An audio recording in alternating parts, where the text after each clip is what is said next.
armée Mali a été tasrabo a nana ni fere kuraw ye fere munu tangana gomi a y'a ta k'a da kɛlɛbolo a falenna armée jigina kungo kɔnɔ bara a wusura ne tɛ kuma bi maa minnu bɛ terrain kan n'olu de bɛ kuma bi ne tɛ kuma bi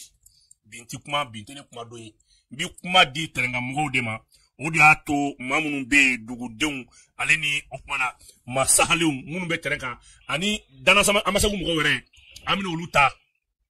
k'u ɲininka ko caman a n'a a taabolo la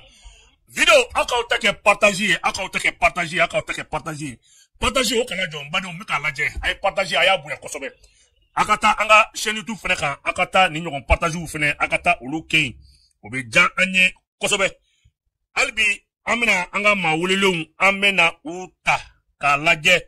an bɛ bolo min kan n badenw bi ye koba de i bɛ koba min dɔn dɛ bi ye koba de an b'a dɔn k'a fɔ maaw pressé don nka ala bi aw fana ka dɔ fara partage kan o bɛ fanga don an ka video la kosɛbɛ o yɛrɛ bɛ diya an ye kosɛbɛ aw ka dɔ fara partage kan a ye dɔ fara partage kan barisabula an b'a fɔ a ye bi nin ye koba de baara min bɛ ka boloda kɛlɛbolow yɛlɛnna kɛlɛ kɛra cogo min na k'a daminɛ dimanche fo bi armée a ye tafan kura bɔ sofara ka taa bila baɲangara mara kɔnɔna la n balimaw an b'a fɔ ko nin ye koba ye an bɛna lajɛ an balima dɔ bɛ yen n'an y'o sɔrɔ an balimakɛ n cɛ tɔɔrɔ tɛ alhamdulillah bon tɔgɔ fɔ ni jamu fɔ t'a la o ye ko n'a kɔrɔ ye nka an y'a ye k'a fɔ fɛn min ye an ka armée Mali a kɛlen bɛ ka kɛlɛbolo wuli ka jigin camancɛ bolo fɛ kɛrɛnkɛrɛnnenya la Mopti mara ka jigin ni baɲangara ye kosɛbɛ awa ko sofara kalayara aw bɛ yen ko kɛra cogo di alhamdulillah vraiment an bɛ foli kɛ faamaw ye an ka sɔrɔsiw ye an b'u fo ka wuli ka jɔ la olu minnu ma sɔn ka décourager don kelen da kelen ni tiɲɛ an b'an da ka sunɔgɔ olu bɛ kungo kɔnɔ ça c'est vrai sɔrɔsiw bɛ centre la vraiment il est temps que an bɛɛ lajɛlen ka se k'a faamu ɲɔgɔn fɛ surtout nin waati laban ninnu kɔnɔ baɲangara maraw sofelen don sofara kogu maraw a bɛɛ lajɛlen f'an k'a faamu hakili de tiɲɛnikɛla ani ɲɛnikɛla tɛ kelen ça c'est vrai bubu n bɛna min f'i ye tile fila in na terrorisiw k'u bɛ ko dɔw kɔrɔbɔ u ye bakɔfɛlaw bila ka na u da an ka sofara carrefour kɔfɛla ka yɛlɛn ka taa fangasɔyanfan ninnu fɛ yen de kɛr'u ka baziw ye nin waati laban ninnu na parce que ji fara u ye kɛnɛw bɛɛ bila a bɛ ne ka 3 mois 2 mois 3 mois bɔ Allahu akbar n t'a dɔn ne hakili b'a la RN6 la chaque fois u ka attaque yɛrɛ ni sɔrɔsiw attaque bɛ caya RN6 kan kuma bɛɛ ni sɔrɔsiw yɛlɛntɔ ka taa merci sɔrɔsiw yɛlɛntɔ bon u t'a dɔn k'u ye kojugu de lamaga ja diɲɛ don o don sɔrɔsiw bɛ k'u répertorier jusqu'à ce que bi kɔni est ce que base b'u bolo yen Allahu akbar a kɛra cogo di u yɛrɛ kɛlen don kungo fan bɛɛ fɛ nin waati laban in na k'a daminɛ dimanche ka na tɛnɛn na fan filɛ nin ye don min na i ko sisan localité yɛrɛ kɔni ni sofara de ka surun na a bɛ baɲangara mara de fɛ n'o ye kurundoli ye u taara baga civiliw ma ka mɔgɔw papa dɔw yɛrɛ kɛra déplacé ye force spéciale ye o kibaruya sɔrɔ waati min na u y'u kolonkolon ka yɛlɛ ɲakulu sanfɛla fɛ Allah u yɛlɛ ni ɲakulu sanfɛla de u yɛlɛla ni ɲakulu sanfɛla ye ɲa bɛ sofara de fɛ awɔ donc u yɛlɛnen kulu sanfɛla in fɛ u bɛ mɔmɔni na k'u taara bɔ mɔgɔ ninnu kan terrorisiw kan u ka base kan wala u ka non yan'u ka b'u ka base kan o y'a sɔrɔ dɔw bɔra tiɲɛ na u ma fara ɲɔgɔn kan kosɛbɛ fɔlɔ minnu yɛrɛ de tun bɛ base yɛrɛ kɔnɔ olu tɛ kelen donc an ka mɔgɔw ye dɔɔnin faamu la donc k'u b'u yɛlɛmɛ ka ratissage kɛ ja u t'a dɔn k'a fɔ base yɛrɛ tɔ bɛ ɲɛfɛ yen de Allahu akbar non buba a kɛra fagali dan ye dɛ kɛra fagali dan ye yɛrɛ yɛrɛ de hali an bɛ don min na i ko bi force spéciale ye kunda yɔrɔ in kan avion bɛ k'u surveiller ka taa bi sɔgɔma in na vers 9h bi sɔgɔma in na tun renfort wɛrɛ yɛlɛnna tugun bi sɔgɔma in na renfort yɛrɛ lundi renfort min yɛrɛ bɔra ni baɲangara yɛrɛ ye k'i kunda u bɛ ka ratissage kɛ pour que ka se ka zone in sécuriser tile fila in na parce que bakɔfɛla ninnu sɛgɛnnen don donc u bɛɛ yɛlɛnna ka t'u yɛrɛ sɔrɔ fara sanfɛla ninnu de la d'accord donc i bɛ se k'i to sofara u ka o yɔrɔ in na i b'i bɔ ka taa fo ka taa se Burkina mara kɔnɔna na donc u bɛ doni ye ka taa yɛrɛ kunbɛ fo Burkina u yɛlɛnnen ye u bɛ t'u yɛrɛ kunbɛ fo Burkina donc nin y'a ka fɔ ko nafa bɛ AES la dɛ non nafa bɛ AES la vraiment oui sinon vraiment ko sufɛlen bɛ yan dɛ na ala sɔnna donc hali bi an bɛ yɔrɔ min na ko bi kɔnbaw bɛ sen na hali bi an bɛ yɔrɔ min na kɔnbaw bɛ sen na vraiment an b'i fo i ka nin témoignage la ka dɔn jamana na bi lafiya bɛ yɔrɔ min a tɛ yen nous ma chemi ma dora kana presse no bi ratissage yere de bi mi lendi dona mi bora sibare ki kunda banyangara maraka ala dora de bando ala de ba mo blanke do voilà sorati cede min tara subhanallah era do bi mo lu so mana ka bona ra chani sankelen doni no so ma dugu ça c'est entre sofara mofti awo so ma dugu yoro do be so ma dugu ni semaine ko na sura su dona ni ngu ko no be pour ira se ka tan jogon fara jogon ka subhanallah wati opération c'est très normal là-bas. Vraiment, merci beaucoup pour ce témoignage. Amega c'est sur le terrain.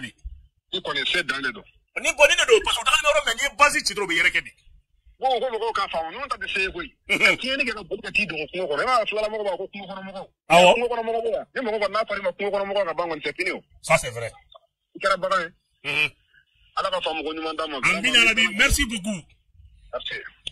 Ni kuye an balmakɛ ka témoignage olu be o kumana yɔrɔ in na u ko ko armée tasira kura ta an b'an gɛlɛya ka taa bajangara yɛrɛ fɛnɛ an bɛ taa dana masaku maw an bɛ taa olu nɔfɛ dana amasaku an bɛ taa olu nɔfɛ dana cɛbaw an b'olu ta bi a sufɛn bɛ kosɛbɛ bajangara armée an kulekan a mɛnna tiɲɛ yɛrɛ la dugumɔgɔw kulekan mɛnna donc an bɛ se k'a fɔ ko kɛlɛbolo a tasira yɛlɛmana an b'an kunda o kumana fɛn min ye bajangara kan bajangara an bɛ taa dana ka foli ka bila tuloba a n'a ka cɛdenw ye an b'u fo dante foli min na an bɛna an balimakɛ dɔ ta an balimakɛ ni ce an b'a somɔgɔw tuloba n'a ka cɛdenw n'u bɛ yan u bɛɛ ka kɛnɛ gidi foli dɔ fɔ dɔgɔnɔkan na de an k'o faamu i bɔgira n'a fɔ pɔn kun ye o ye tɛmɛkan ye an ka tɔmɔkan na n b'a fɔ n sa bɔn wolo ko biribini a na fo ouais aw kɔntannen don bi dɛ komi dɔgɔnɔkan ka ca ne da ni fila la non nin diyara n ye ayiwa basi tɛ an bɛ fɛ k'i tɔgɔ ani jamu ani ka kulu fɔ an ye ok ne ye danamasagu ɲɛmɔgɔ ye bangasi mara la yan ne tɔgɔ ko Noël Tesuge i Tesuge ayiwa an y'a ye k'a fɔ yan'an ka don an ka ɲininkaliw kɔnɔ an ɲɛ b'a la k'a fɔ kɛlɛbolo guwanna ka bɔ Sofara ka jigin Bajangara kan an b'a dɔn k'a fɔ mɔgɔ tɛ se ka yɔrɔ in dɔn mɔgɔ tɛ se ka ɲɛ fɔ ka tɛmɛ ɲɛtigi yɛrɛ kan ne bɛ se ka mun fɔ an ye o yɔrɔ la fɔlɔ yan'an ka tɛmɛ ni ɲininkali tɔ ye ayiwa yanni n da don o la maa o maa sɔgɔlen dɔ i la sisan n'u bɛ k'an lamɛn an b'u bɛɛ lajɛlen fo u bɛɛ tulo b'i la an bɛ maliyɛn bɛɛ lajɛlen fo maliyɛnw tulo b'i la an bɛ ala n'a kira fo k'an bangebaaw fo u bɛɛ tulo b'i la o kɔfɛ an bɛ an ka karamɔgɔ fo n'o ye Yusu Tuluba ye monsieur d'état-major a y'a sɛgɛ faso ye dɛ a y'a sɛgɛ faso ye o kɔfɛ n ka foli belebeleba o bɛ Bajangara gouverneur kura ye n'o ye le colonel major Olivier Jasana ye Allahu akbar Olivier Jasana voilà c'est mɔgɔ dɔw tiɲɛ la ne n'a tɛ ɲɔgɔn dɔn an ɲɛ ma kɛ naani ye bon an kɔni bɛ ka kibaruya minnu mɛn a kan tiɲɛ yɛrɛ la tiɲɛ don bon ni n'a simi ko jane ni dugudenw kulela dɔrɔn i k'a mɛn quoi a mɛnna an bɛ k'a fɔ ko min bɛ se min na an k'o bila o la nin ye tiɲɛ n'i ye turuli ni tamasi fili ani filatulon ta ka di mécanicien ma k'a ka soja o soja bɛ ɲɛ wa a tɛ se donc ku bɛɛ fɛn bɛɛ n'a kɛbaga de don fɛn bɛɛ n'a kɛbaga don Olivier nin ye tiɲɛ Olivier nana a y'a ka boliboliw kɛ a résultat an ɲɛ ma d'a kan fɔlɔ mais an y'a kibaruyaw mɛn non Noël nin ye tiɲɛ ça c'est vrai an b'a fɔ k'a waleɲuman dɔn vraiment o diyara n ye o kɔfɛ nin waati laban ninnu na mɔgɔ caman bɔra ka sɛbɛnniw kɛ dɔw ye video kɛ dɔw audio kɛ ka kasi an fɛ k'an ka gɛlɛya kɛ u ka gɛlɛya an b'u bɛɛ lajɛlen fo u bɛɛ kulo b'i la yanni u ka kɛ mɔgɔ caman tun b'a da don an ka ko in na mais sisan alhamdulilah u bɛɛ sarala an kan ka ku ye wa yɛlɛma dɔɔni donna la nin ye tiɲɛ ça c'est vrai donc foli bɛɛ kɔfɛ sisan n bɛna n da don i ka ɲininkali la a bɛ semaine kelen bɔ an bɛ k'a mɛn ko farasiw bɔra fan wɛrɛ fɛ u bɛ ka jigin an ka mara la yan an bɛ k'u kibaruya mɛn u bɛ k'u sɛnsɛn ka na bon armée ko filɛ olu sutura de ka d'u ye u ka position bi na n bɛ yɔrɔ min n tɛ n'a fɔ mais u ma jan an na c'est vrai donc an b'a f'u ye ko ala sago u sago u bɛ ka na an fɛ an ka laɲini an b'a ɲini u fɛ an bɛ ka min ɲini u ka se k'a kɛ a kɛcogo la bon ni mɔgɔ fana nana yɔrɔ la baara la a mana kɛ cogo cogo olu bɛ n'u gɛrɛ mɔgɔ dɔw la ka ɲininkali kɛ ko baara bɛ na kɛ di ou bien a bɛ se ka kɛ décision b'u bolo mais u selen a fana u bɛ na gɛrɛ dɔw la mais karamɔgɔkɛ n bɛ fɛn kelen gɛlɛya i ma ni mɔgɔ b'i bolo u cɛ la walima n'a bɛ se ka a ɲɛfɔ min ye a y'a fɔ u ye an ka yɔrɔ ni nɔgɔlen don dɛ u k'u hakili sigi u kana je kɛ bɛɛ fɛ nin ye tiɲɛ u bɛ mɔgɔ caman ye ko notable don ko état ka représentant don olu de kɛlen don an ka pɔsɔniw ye yan Allah akbar. Ku hakili to o yoro la ko se parce que ni nana yoro la ni ma manya na ma so ka bara bi ke bara fu. Ni isma yoro manya doro ebe fili. Depuis où vient n'aller sur follow mine ana o wode. Nietzsche. Parce que chama bia, ou est ça que mo wele mine ya no ni ko kilente. Ça c'est vrai. Ibo tiki la mega bara ke ni na bo sra ni ma fe. Ite do be frega fili gani. Donc o kana na o mo na fu la me ka bara ke ka ke to ka je ko to ka bo ka so ma to nyana ma so ma di awe. Noël amba fo dana amasaku kelebulu nyemaye. Bi dana amasaku kelebe togodi awbulu sala ko be togodi parce anya bala ka fali bi ko jijalindo abe togodi. Okay. Yani na do la kalo min temena ya chini min kera jamana ana region ko na. Ambe ta se blake ka ta munu tora la ala ka hilula. Amina arabi. Munu banana ala ka kene ya duma. Ami. Wa mo chama be ulu ka sele ko masiku ka suman lado. Donc ambe do ke ulu fana gela mu ka ala ka ta ka boy. Amina arabi. Donc ko fe iba do se dena wati do. Awo. Ana bara ni dugu de chara. Ye fo baga mancha. Wa uba don fana ko fana fo ni me ubu nyeki aka. O gela bele. Maintenant ala fle kan nani sababu nyuma mi no isra nyuma soro. Ni nana ni bara kana ke do ni bara kete. Ka yoro munu kana mine. Anta ti fuya ame ala foka wal imando ka atimu gwita na ko mo fu. Dana masaku jorobe ke jume sisa ni bara tablo ko na bata ambaru ka fo kele bala ka gwa ere ko armée ka position manga fo me bi kele bolo be kundalimbe aukan awajani oche marfa be aw de bolo ka awre défend pour le moment. Ko position ka cha nuko ere fe bi joni be ni ko jugoro dogola ni aw nyinga bi aw de be ku dogola nyero ni aw nyinga bi aw re fe joni be dogola ni kula. Okay, ni fama u nyumansera. Parce que nyuma nu gerala ula nu e barote o watla o lu detail be soro. Maintenant marfa be amunu bolo. Eti ay kele dam na fobi anko ay eta detail. Ko damina na fobi dana masa ko tilekele mabo mali gouvernement ko depuis akili nu ma na ambe gouvernement ko. Allah akbar. Lu fana na le amo gouvernement tele ko. Ay eta tay da ba ni eta na na joro la ni kada dana masa ko kada etu na be ketende. Ça c'est vrai. Ana marfa tega je se malgré nous décidé de ko a défaut de la maman on tête la grand-mère. Ça c'est vrai. Wallahi bobo me kuma fi ni na na pays dogo na an do ka évolution ana financement ni ay wallahi be tigi ka. Mais abe financement bobe abe marfa nunu bomi aka moyen be bomi ne. Ana moyen an fa na baw de buga sa ga banfiri. Mo mi be chef de ka kele ke iba do o sigi da. Ka chef de ka kele ke.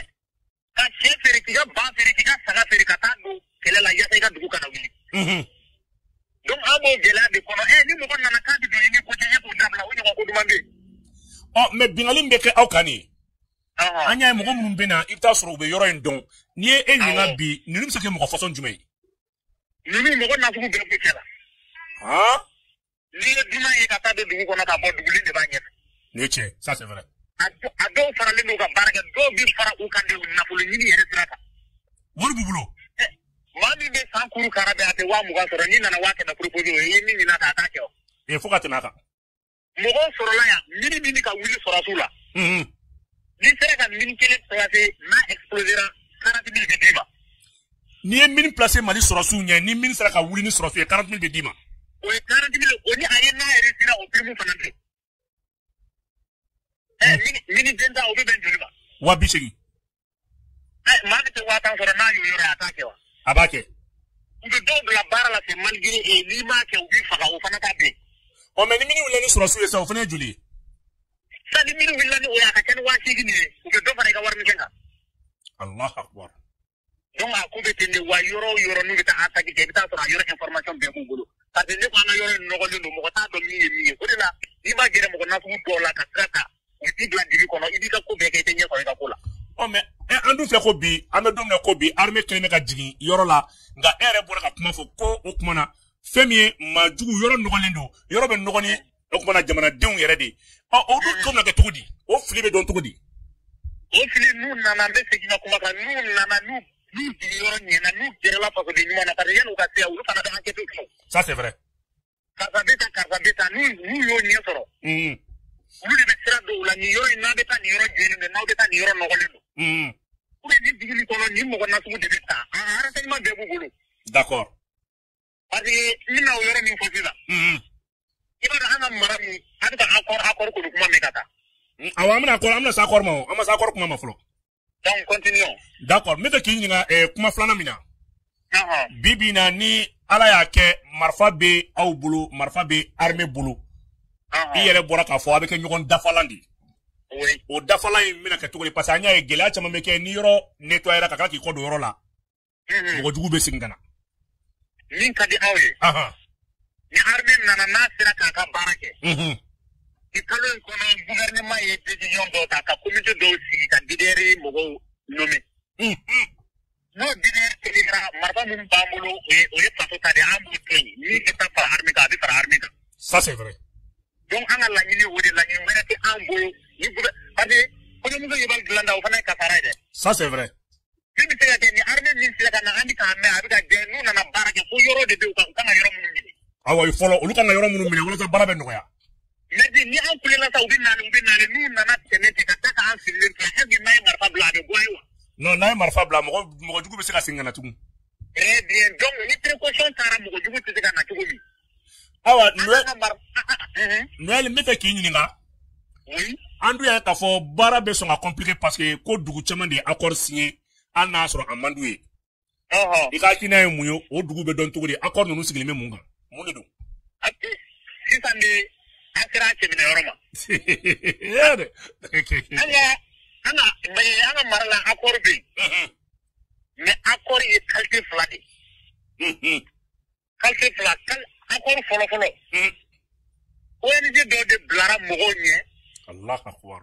o dɔw ni dɔw bɛ kɛlɛ la ka sigi ka fɔ kɛ ko olu ka kɛ kelen ye olu ka condition bɛ o ye min ye sisan a bɛ se ka kɛ dɔ ka dugu fɛnɛ na i bɛ se ka segin ka na sigi ko i ka nafolo bɔsilen don dɔ fɛ i b'o ka nafolo segin karisa ni karisa aw kana se ɲɔgɔn ma mɔgɔ ko in bɛɛ daminɛna yen de ONG wa mɔgɔw bɛ jamana ɲɛmɔgɔ an ka yɔrɔ la jamana bɛ mɔgɔ minnu dɔn ɲɛmɔgɔ olu bolo n'o b'a sɛbɛnw na ni faamaw nana ka ɲininkali kɛ a exemplaire b'u bolo a bɛ d'u ma maintenant o kɔfɛ accord filanan qualité filanan ye min ye o de ye dugutigi bɛ mɔgɔ dɔw ta ka bila kɔ u bɛ taa kilomɛtiri 40-50 boli ka taa jaabiso sɔrɔ yirisunba dɔ kɔnɔ kungo kɔnɔ o fana accord bɛ yen o ye accord fɔsɔn jumɛn ye olu de b'a fɔ ayiwa aw ka dugu la fɛn fɛn ye gouvernement ka fɛn o t'aw ta ye bilen na min ka di an b'o de k'a la a tɛ se ka kuma ni an bɛ ko o ko kɛ mɔgɔ o mɔgɔ y'a lakale Mali gouvernement ye an b'i ka dugu ci o ye accord filanan ye fɛn o fɛn Mali kasa b'a fɛ o kana y'aw ka dugu la est-ce que b'a dɔn ka WhatsApp gansan na ka vocal ci mɔgɔ ma dɔrɔn jaadisiw ka ko ye nin ye jaadisiw y'o mɛn u ye dugu ci a kama yan WhatsApp vocal dɔrɔn ka fɔ dɔrɔn ka vocal k'i dogo dɔrɔn bi kɔni jaadisiw bɛ nin position na u filɛ ka nin kɛ o vocal ci tigɛ o kama u ye dugu ci yan c'est-à-dire n'i donna o accord la i ni Mali faama a tɛ ɲɔgɔn ye fan si donc o accord nin accord carte fila bɛɛ ɲɛmɔgɔ minnu bilara fasodenw ɲɛ ka taa accord kɛ olu de o bolilen bɛ ka taa dugubaw kɔnɔ de donc an ka jamanaden yɛrɛ minnu bilala mɔgɔ jugu ɲɛ ka taa accord ninnu kɛ olu de tila ka boli fɛnɛ tugun minnu ye jamanadenw poussé k'u kɔ don Mali la dɛ awɔ i b'a dɔn tubabu ko la charte bien ordonnée commence par soi-même i b'a dɔn n'i ye ko kɛ n'a ka ɲi kɔni e de kan ka to yen e de kan ka to yen olu bɛ mɔgɔw bila ka accord kɛ ka tila ka boli ka taa da capitale région ani cercle kɔnɔ subhanallah donc ɲani nasugu bɛɛ de bɛ da olu ka mɔgɔw ka kungo kɔnɔna na olu mago t'a la ni jamana ɲɛmɔgɔw nana ko n'u ma olu lamɛn olu tɛ taa baara kɛ a ɲɛ bɛ sɔrɔ wa ni i ni min farati yɛrɛ jamana ɲɛmɔgɔ bɛ sɔn ka taa olu de kelen mɔgɔ kelenw de ɲininka tugun ko solution jumɛn bɛ yen ni ko solution jumɛn bɛ yen sa ni ala ma fara i kan i bɛ turu wa i tɛ bɔ non i tɔ bɛ turu de voilà donc ça olu o accord ninnu san ko laban na a kasarama yɔrɔ kɛra min ye sisan jaadisiw yɛrɛ bɛ ka olu ka moyen bɛɛ bɛ bɔ o accord ma yɔrɔ de la tuguni cogo di parce que i b'a dɔn an ye MINUSMA ni an ye fɛn caman kɛ ka bɔ Mali kɔnɔ i b'a dɔn sɔrɔsira caman datugula jaadisiw ye maintenant olu bɛ baara kɛ ni nafolo min ye o de bɛ bɔ o accord tigilamɔgɔw fɛ sisan donc min tun kun bɛ d'u ma fɔlɔ fɔlɔ i b'a dɔn o tigɛra u la sisan awɔ u dɛmɛbagaw fɛ u ye commune ni dugu minnu sɔrɔ ka mara dɛ olu de bɛ jɛ n'olu ka dépense sisan donc commune yɛrɛ de bɛ fara ɲɔgɔn kan sisan ka wari d'u ma ka wari d'u ma u tɛna fɔ a ka nafolo d'a ma an ta kɛlɛ kɛ u t'o fɔ dɛ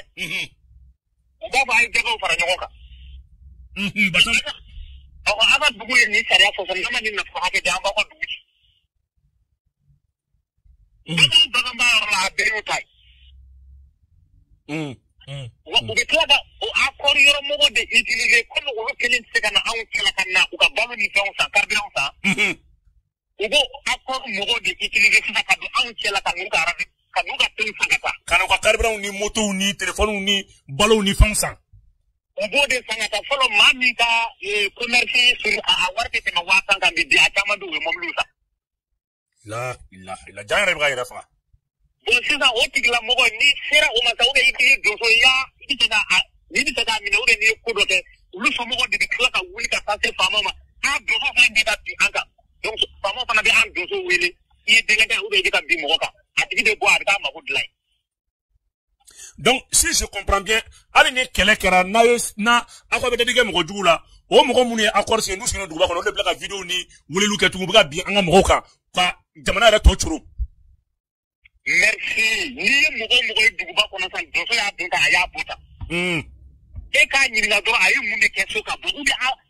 ala kama Asimi Goyita k'u recenser ka liste kɛ ko bɛɛ ka taa u faso la k'a n'u ci e k'a lajɛ n'u bɛ taa ou bien n'u tɛ taa. ni an ma hakili to nin na.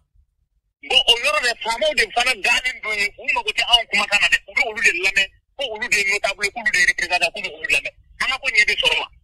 ayi non nin b'a tɔ juguya di. est-ce que an ka ko ɲɛ bɛ sɔrɔ. nin b'a tɔ de juguya.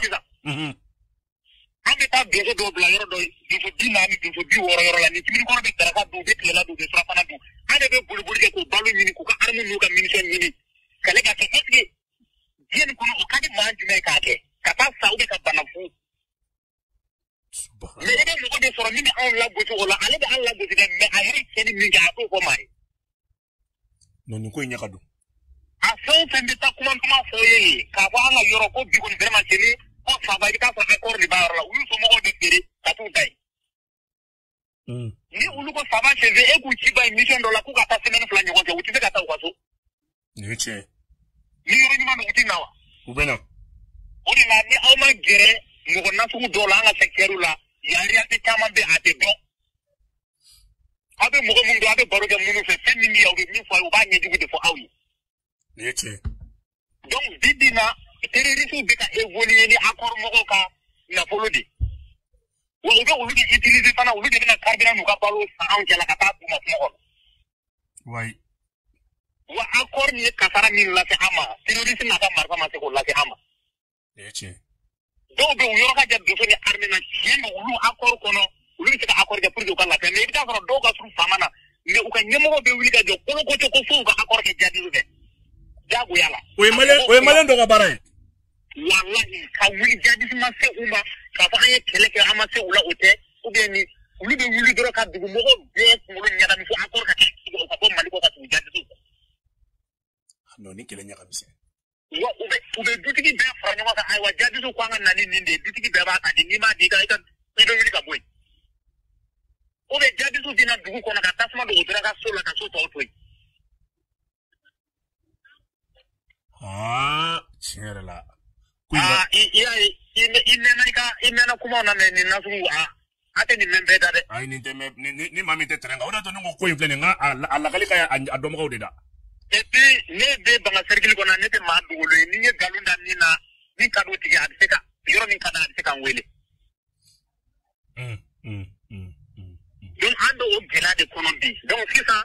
an bɛ min ɲini Mali faamaw fɛ ni armée min filɛ ka na. an b'a ɲini u fɛ u ka na min kan ka kɛ u k'o de kɛ wa yanni n'u nana fana u ka yɔrɔ bɛ u ka yɔrɔw datugu cogo min attaque bɛ kɔrɔlen cogo min pour que o attaque ɲɔgɔn kana kɛ tuguni. wa u ka yɔrɔw datugu. u ka yɔrɔw datugu en ce moment marifa bɛ an minnu bolo k'an yɛrɛ sécuriser fɛn min ka girin ni e ye n'o nana o bɛ sécuriser ka ban e bɛ mun k'i bolo fɛ. e bɛ mun ta marifa la. anw cɛla dɔw ye commerçant de ye ne yɛrɛ école maîtrise dɔw bɛ baara wɛrɛ la depuis kɛlɛ daminɛ na u ye marifa ta u ma se k'u ka activité k'a ɲɛma. min ka girin ni e n'o nana k'a bɛ sécuriser e ma hɛrɛ sɔrɔ wa. Non, il est restro. Ah, mais nous, on a fait ça, on a bossé ça, on a coulé. Il y a un coulé dans le papier. On a dit que ça, on aura gagné. Il y a un tegre pour ça, nous, on a mis un savon maquet. Gela avec la ganatu. Donc, nous, on a fait ça, on m'a obéi, on a fait ça, nous, on a fait Walla avant kuma ka me ka tu bamakoy. Awa dana amasaku ni kuma ka kuma kunche kuma la koro bibina awla benin do alina soro ama marfa bla me ka fara jamana kan ka lakana ke ko fe ni min kan ka ke abesi ko nyafo ou bien awla benin do bi ka fara ça va be fa ko ka ke tugudi ande kan mi kono doro arme kan na doro ka fo dana masaku ay wa bitte ne ko aka kube ande bulay fu banko anga la nyini yo doronde ni yeki bara dumay ka fodoro go dana masaku an na ko yoro a partir d'aujourd'hui aka kube ande bulay na anga ta abana aya no ni tari do ni me jamale o yebi ko tome kuma fana badeni hein ouais nous sommes prêts mami kile de ta garbe ka baraka ni mo gonna na ka diga dunita na ngata baraka ile diga mo gono ibe faro kan abana arme re bado depuis ande ga librina ere ka moy na amadi ga arme jafa wa ni frasi tara sigiro la mu fana sigedi frasi sigiro yoro la accord bi yoro ne an accord ti yoro me asla la fiatu tele ni che ni accord bi yoro no ka gelene ni accord bi yoro ni sigile no aku mo mo ga tika awo barta le kam ko cloche ore bi dugala ande yoro ni à des dizaines de kilomètres ande ennemi ka position duma ça c'est vrai ibaro kito ka jugu to yoro jania ka position di nati ifana yaki ya doni jugu makanga sala akanga se jugula donc depuis ay baradam na ama mali jafa ama gouvernement jafa ama armée jafa wa angu ko su ani tle Noël baro sera akucharoma ambi ifo merci ka fulla se dana chena muso bema ka fo ni kelebulu kuram no ga damina ala ka sedi jamana ma ala ka akamel ko nyandi ala ka anga sorosu ala kuni mabe mamin be dugu mamin jelendo mamin nolente ina fo ya fo to mina ala ko ke merci beaucoup kambe okay mbalmo ni kunye kabri dimanche kelebulu willo do ki jo kake sufara momona ka jigi banyangara kan anye sufara ka do soro olu ye serew da ama ka fo ko muko kan gwanendo nga seba bala ka soro fam ko ni dambe ka kari jugu la ko kono kata ansara banyangara sa anye dana masabu ma dawta olu bora ka munke awre bora ko me mbadun ka fina an kan tige di nyogoma ni ala sonoma le général d'armée Assimi Goïta inshallah ala yan se ki dalla tomna ala ban se ni kelen num belati video ni na bena ba partager ka aimer ka fanga dama ka fi mako kan be wati